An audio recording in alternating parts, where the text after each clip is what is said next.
All right, everyone. Welcome back to Stories from a Mountain Town. This is your host, Tyler.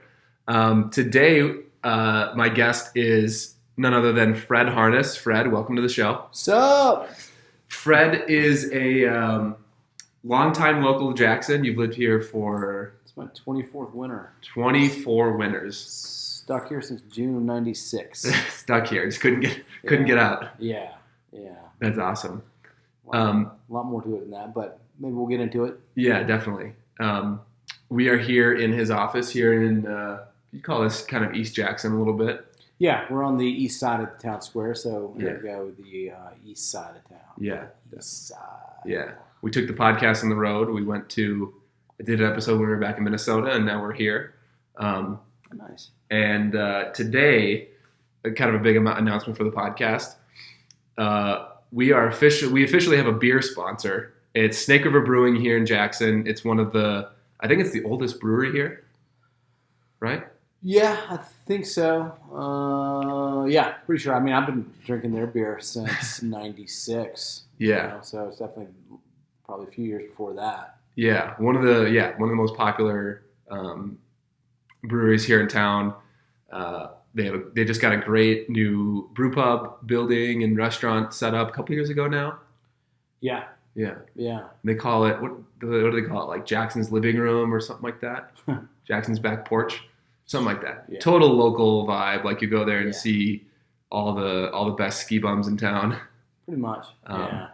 But today they provided us with some beers with the Snake River Pale Ale. Ooh, delicious. Yeah, kind of their classic beer, right? I like They've had this one for a while. That's a cool label. Yeah. They just rebranded like this summer. Okay. Yeah, I've been going to the brewery since they have the Mug Club now. Yeah. Back in the day, it was called the Roaring Twenties. Ooh. And so that was like myself and a bunch of other buddies would Cheers, man. Thanks, man.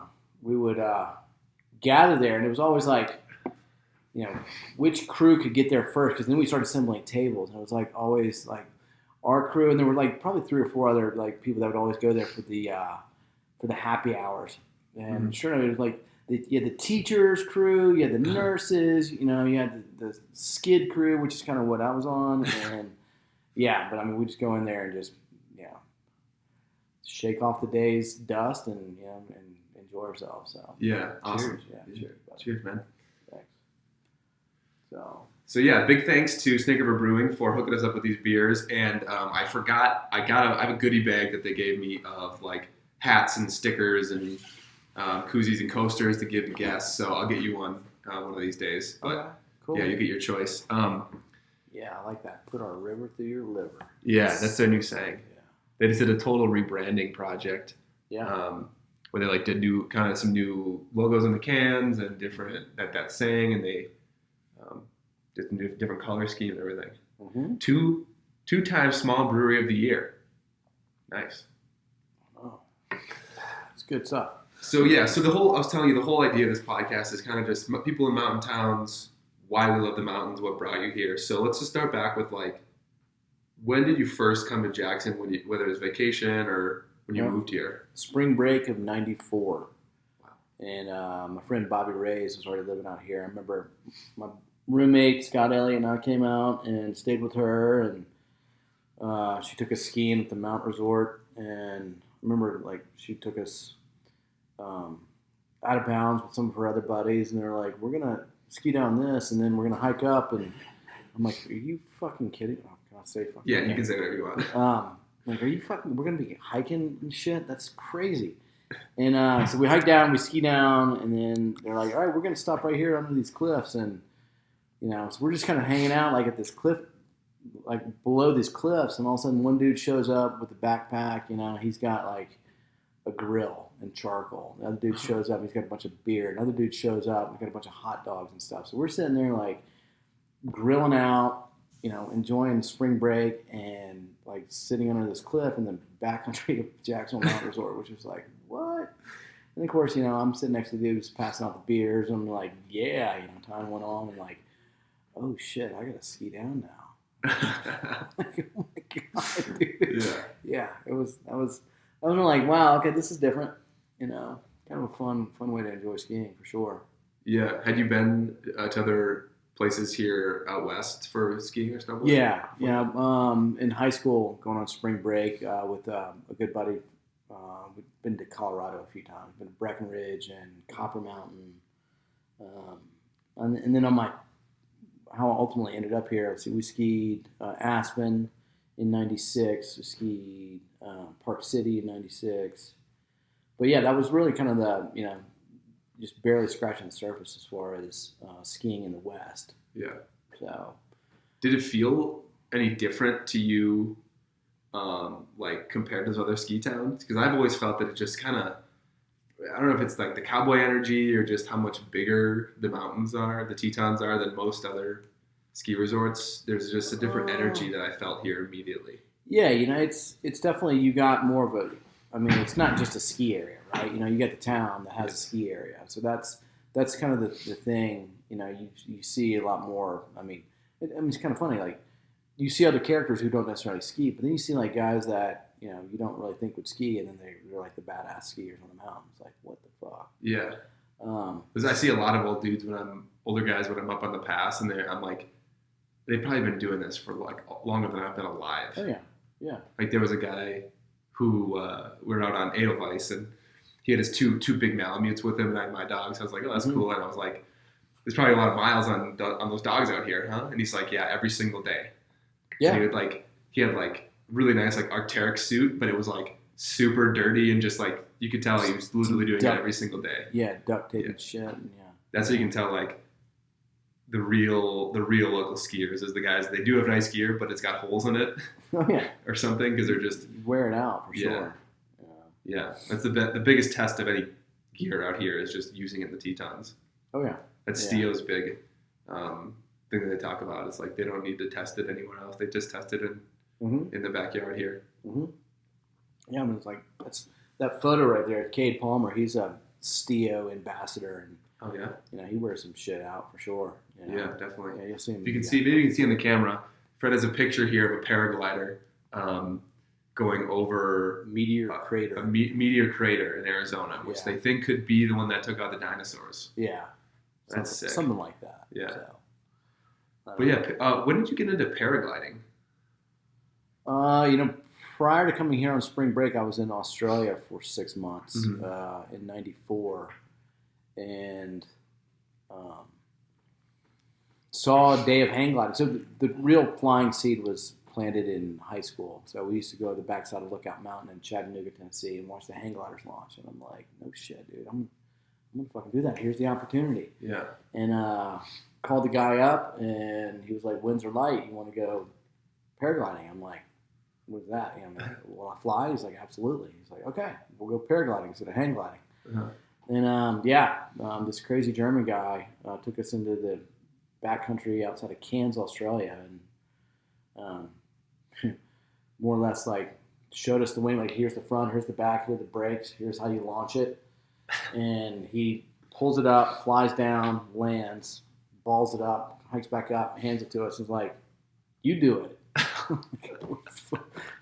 Fuck it, all right. I'll give it a go. Oh, man. And he's like, land on this side of the barbed wire fence. I'm like, oh, God, really?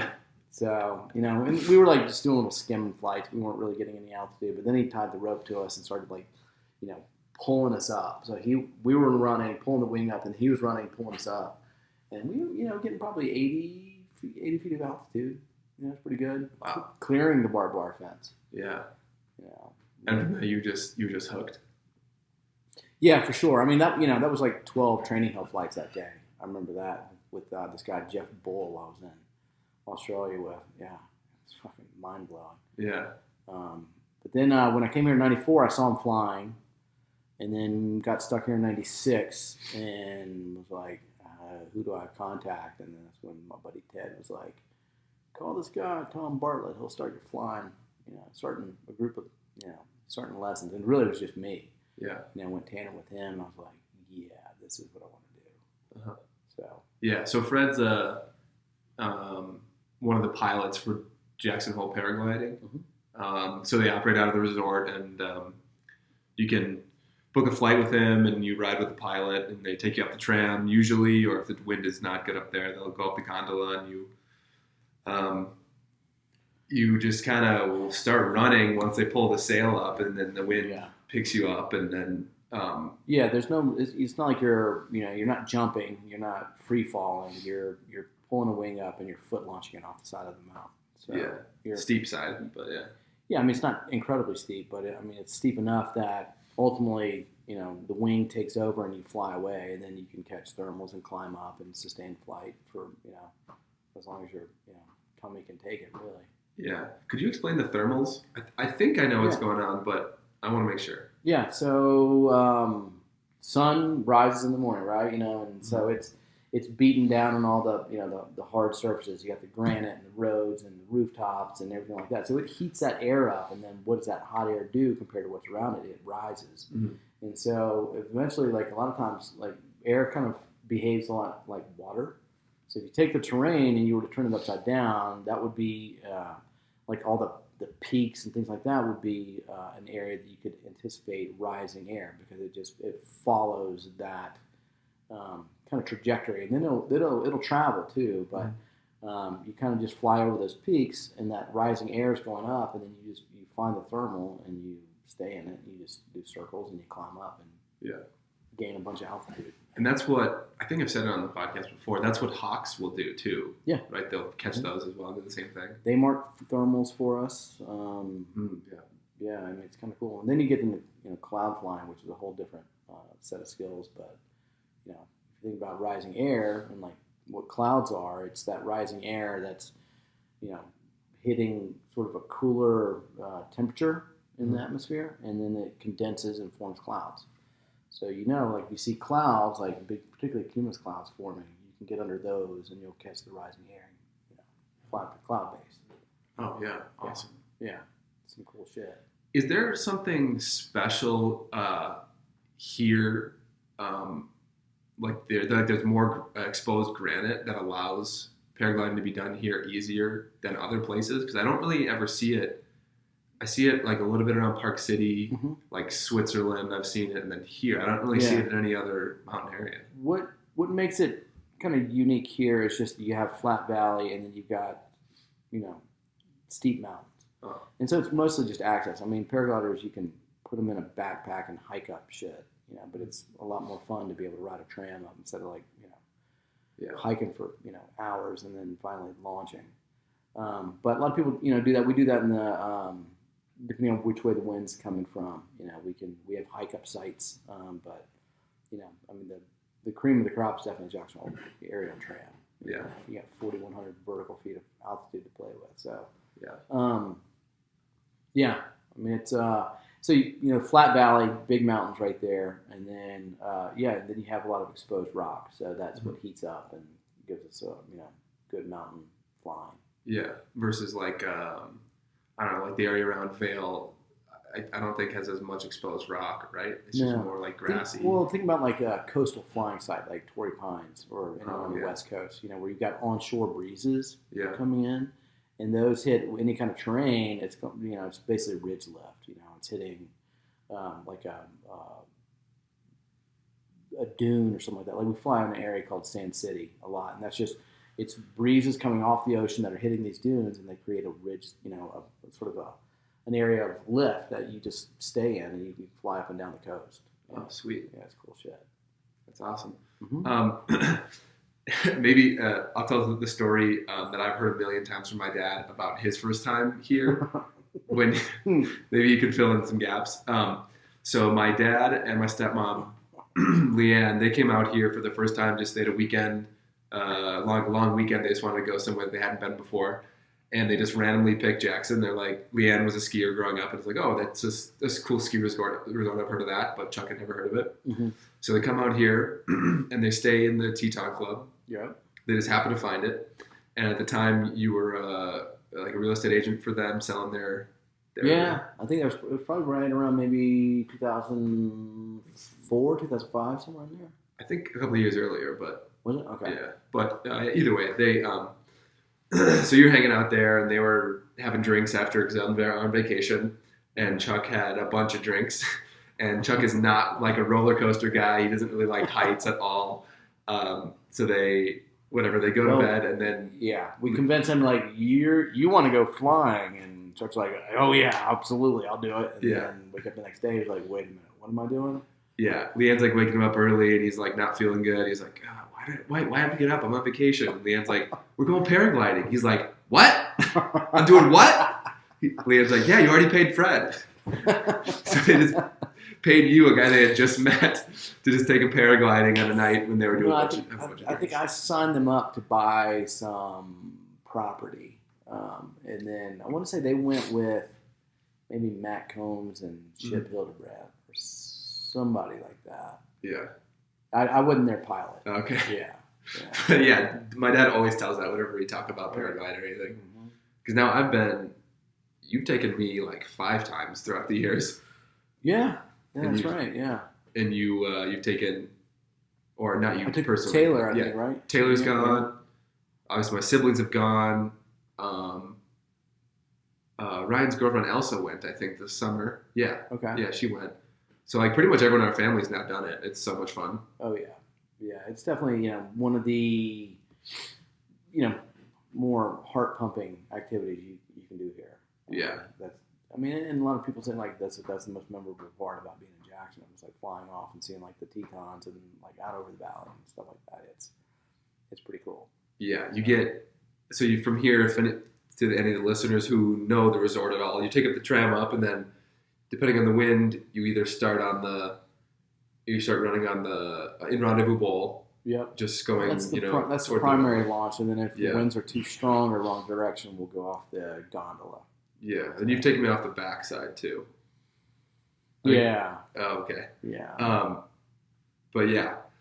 So that, but you get high enough, you can go like above the peak of Rendezvous Mountain, which is where the tram is, and you can get like how high of elevation do you think you get up? Like 13? You know, I mean, for tandems, we usually fly in the morning, so the thermal activity is not as active in the mornings. But midday, I mean, if the winds don't really pick up, you can catch thermals. I've had people up to 14,000, 15,000 feet in a tandem. Wow. But it's a lot of people that are flying tandem, it's their first time, and so they get a little get air sick. You get motion sickness. They can throw up. And that's not really what you want with your, exposing somebody to flying for the first time. Like, oh, we're gonna go up really high, and you're gonna get sick, and it's gonna be sick. Yeah. It's you want to usually just give them a nice smooth flight. So that's just more sightseeing than it is like an adrenaline rush. Exactly. So I mean, but there have been some tandem flights that have gone up to the Grand and back or across the valley. Yeah. That's people do some pretty bold things with passengers that are like, fuck yeah, let's do it. Yeah. Oh, that's awesome. Yeah.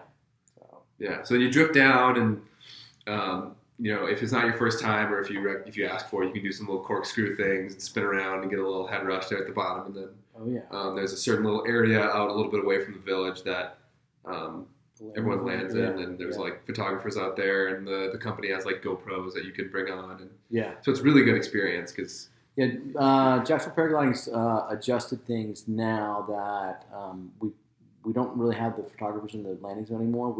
We have GoPros on boom, so we get we can do video or in-flight stuff, and then we can either put it on your phone in the landing zone, or we can give you a USB drive that you can take all that stuff with. So yeah, I love some of the pictures I got. One of the last times I think the last time I went paragliding.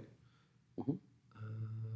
Oh dang, I can't. There's no cell service in here, but you were flying me down. It was like a cool kind of like a selfie with like me, and then like just the base of the village right below me. It was awesome. Yeah, which is look back at all the photos that are taken over the years, and you'll see like how the village has grown. We watched the TGR film when they had been here for 10 years. It's called like The Big One or The Big Red or something like that.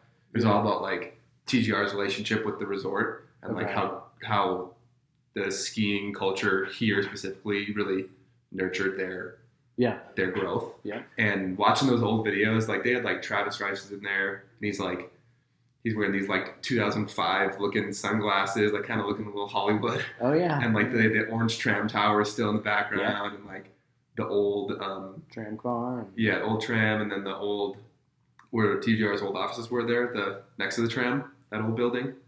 Okay. Where the Caldera House is now. Okay. Yeah. Oh yeah. Upstairs from the Village Cafe. Yeah. Yeah. Yeah. That was a cool old building. Mm-hmm. All the local hang out right there. Oh yeah. VC was pretty special for sure. Yeah. $5 for big slab of awesome pizza and a cold PBR was that was the skid lifestyle for sure. It's what we can all afford, and after a big day of powder, nothing tasted better. Yeah, they're doing that little cafe in there called South Cable is doing $7 for a slice of a PBR. Yeah, factoring in inflation, that's probably pretty reasonable. Yeah. And it's just like a much nicer building now. Yeah, it is. I mean, that's your, pretty easy to do. Outside, you sit there and it's great. Or you can step it up and go inside and eat at the OYG and eat fancy. Yeah, it's evolved. Jackson Hole's evolving for sure. I mean, it's like evolve or die, right? Yeah, it's almost like. You got another one of these delicious Snake River Pale Ales I can have? We have a bunch more. Yeah, I see that. I see the transformation even in my short time living here, just like up on our hill. Oh yeah. Like when we first went to our house and like looked at it, like not really anything being built. Like there was 28 houses up there, I think, at that time. Mm-hmm. And now, just since we moved in, there's that massive compound going in like right down the road from us. Yep.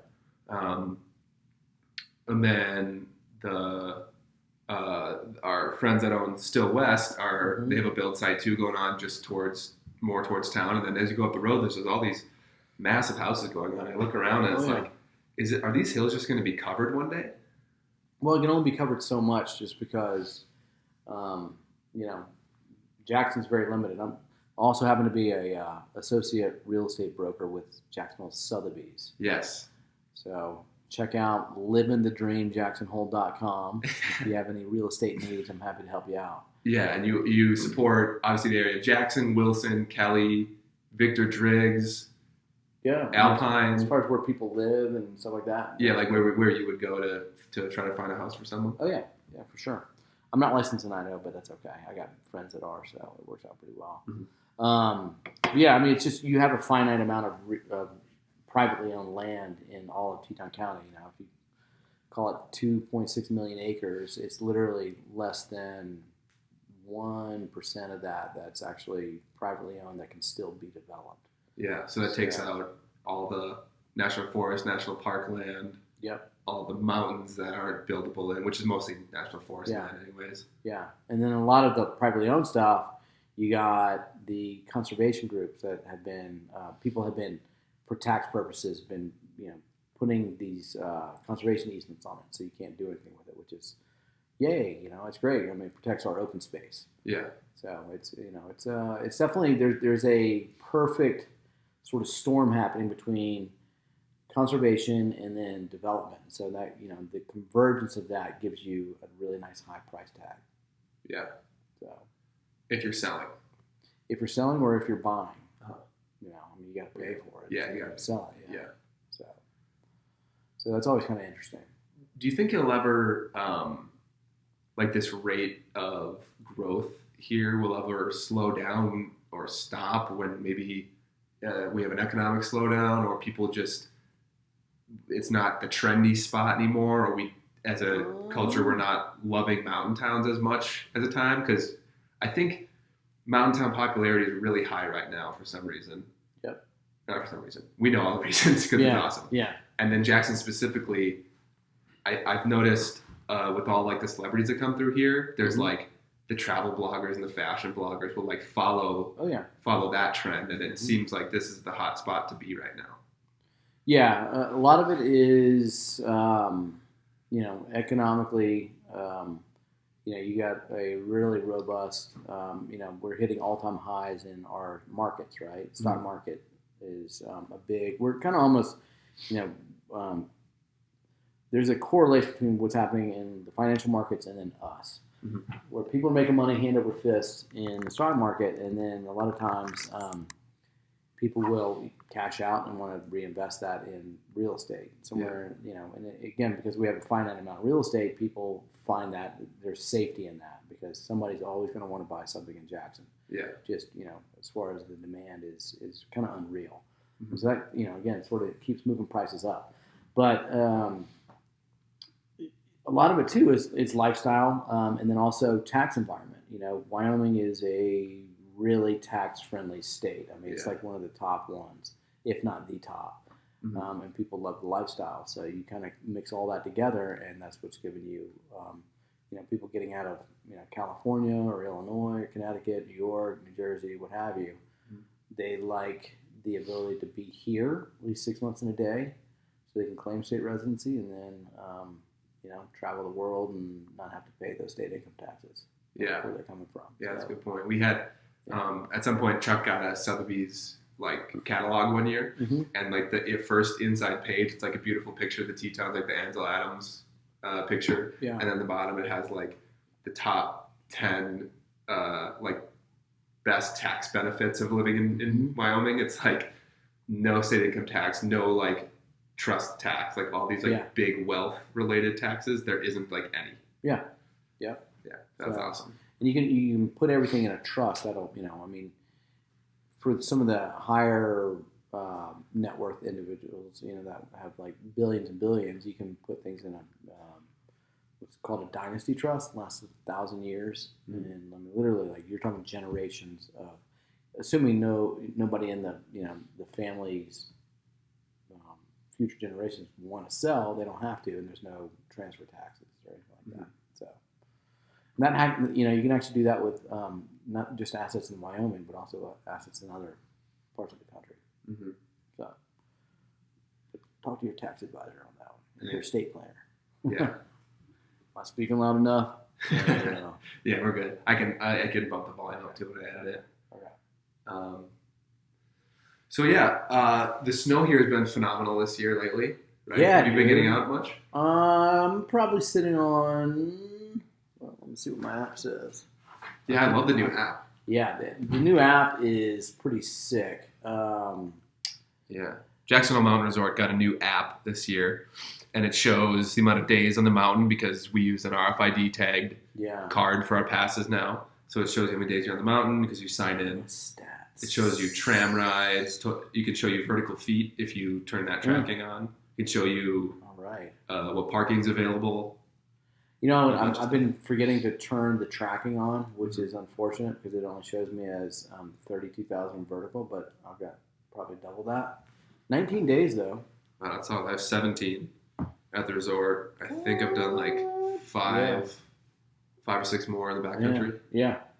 I just got into. Have you ever split boarded? I bought a split board when they kind of first came out. I'm drawing a blank on what I bought.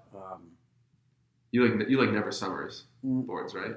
Never Summers. Yeah. Those are. Yeah, I like Never Summers a lot. My last, the one that I'm riding right now, at least my kind of fun board when it's not super deep powder. It's a Terry Kidwell one, the red ones, the Sims Terry Kidwell. Oh, okay. It's so much fun. Yeah. It carves so well, and then you do get some good powder. You can rip it. But I got that's a 156, and then my second one's a 164, which is also a Never Summer. So for the bigger days, you get the big one out. So, those are such big boards. My regular board is 160 wide, and then my split board is a 165 wide. Okay. Yeah. But for those who have never met Fred, he's much shorter than I am. So he rides about a board that's about the same size, and it means I need to bump my board game up. Yeah, I rode the 164. That was my main board.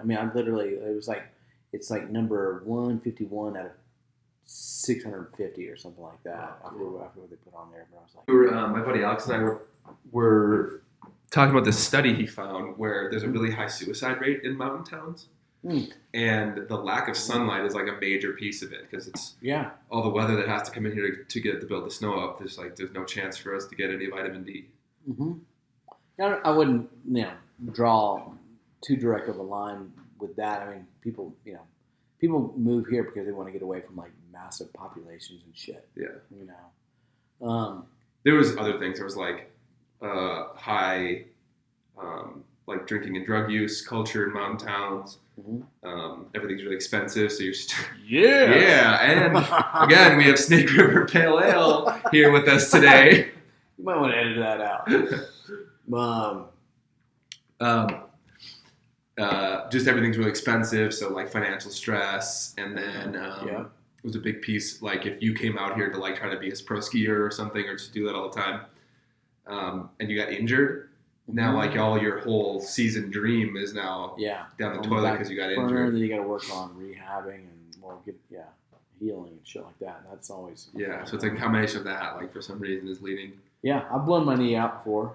Well, it kind of a slow blowout.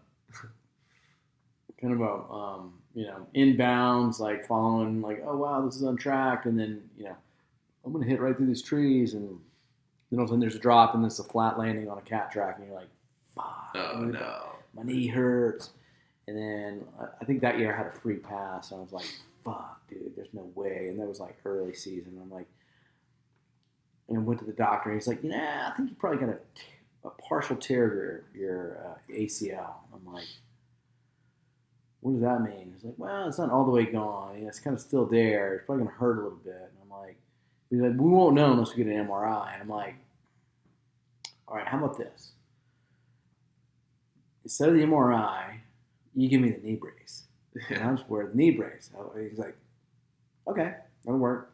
That was like a $1,500 trade-off. Like, fuck, dude, I was broke and had no money. And he was like, yeah, I think it's a better use of $1,500 than like getting a knee operation, shit like that. So. So that's what I did. I rode with a knee brace for 5 years, and then I was like, "Fuck, the knee still kind of hurts. Well, let's get it fixed." So April, and then went and saw Dr. Corey and fixed it up, and now it's like better than what I was born with. Yeah. What kind of grafts did they use?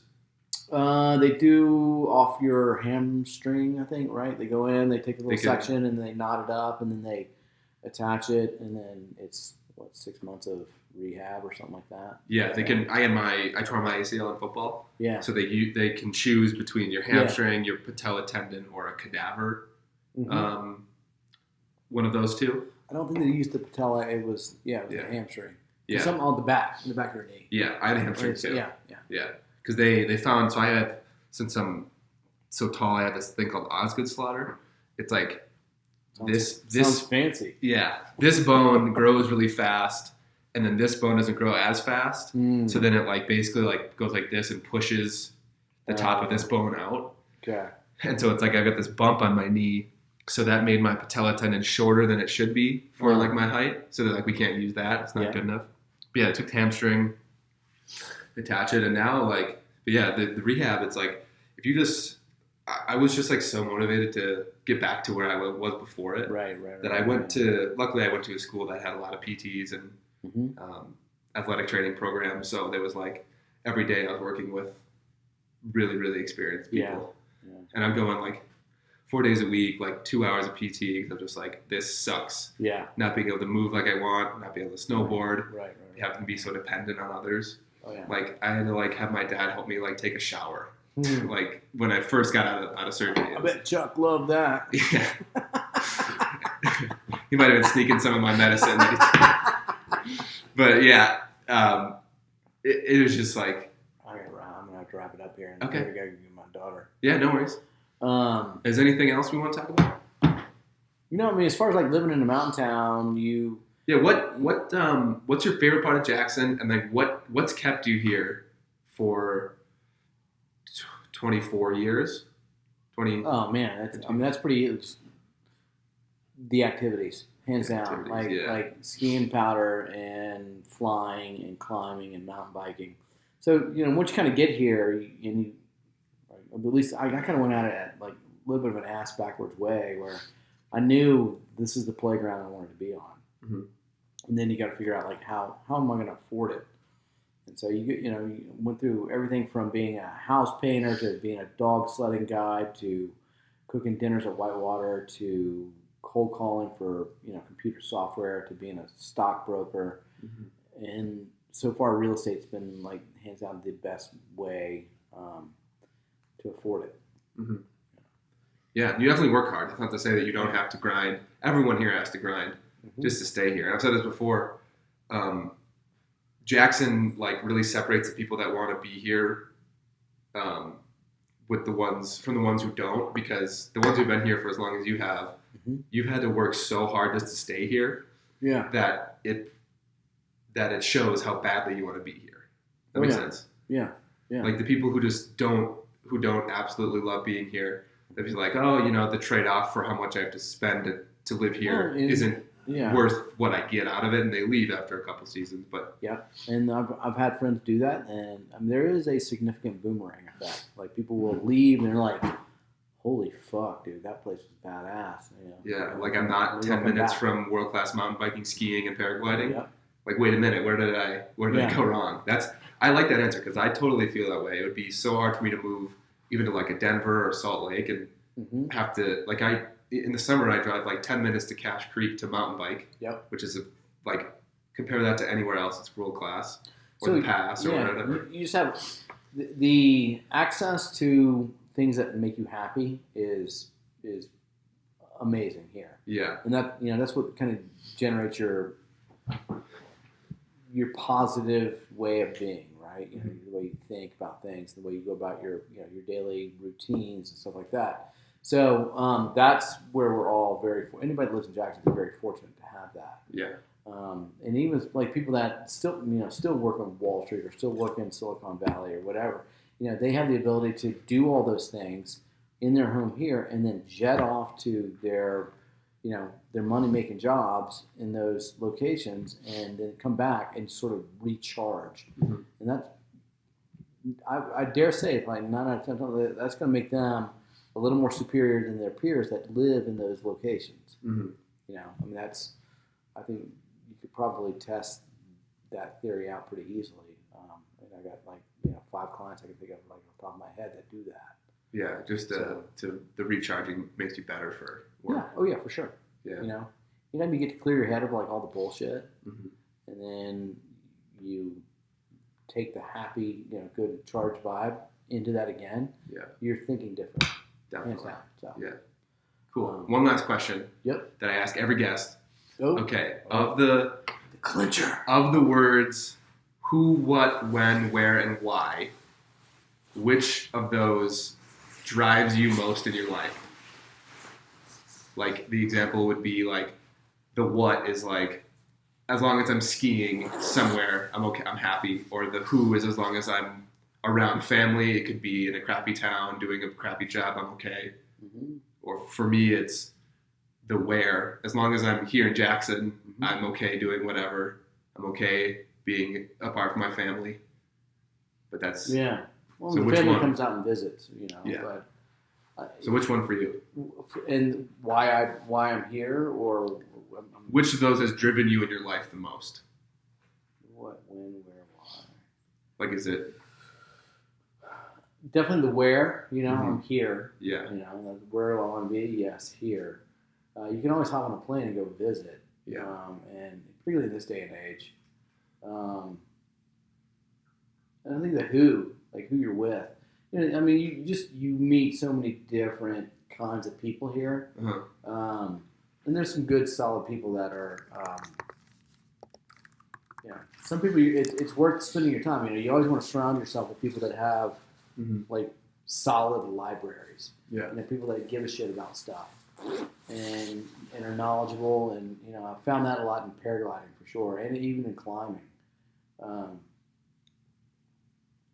yeah, I'd say the where and the who. Nice. Probably a little bit of why in there. Awesome. So, all right, there it is. That's an episode. Fred Harness again. Yeah. Let the people know your Instagram and your new website that's coming out. Living the Dream, JacksonHole.com. Awesome. I'm happy to help you out with any real estate transactions in Jackson, Wyoming. Yes. All right, everyone. Thanks for listening.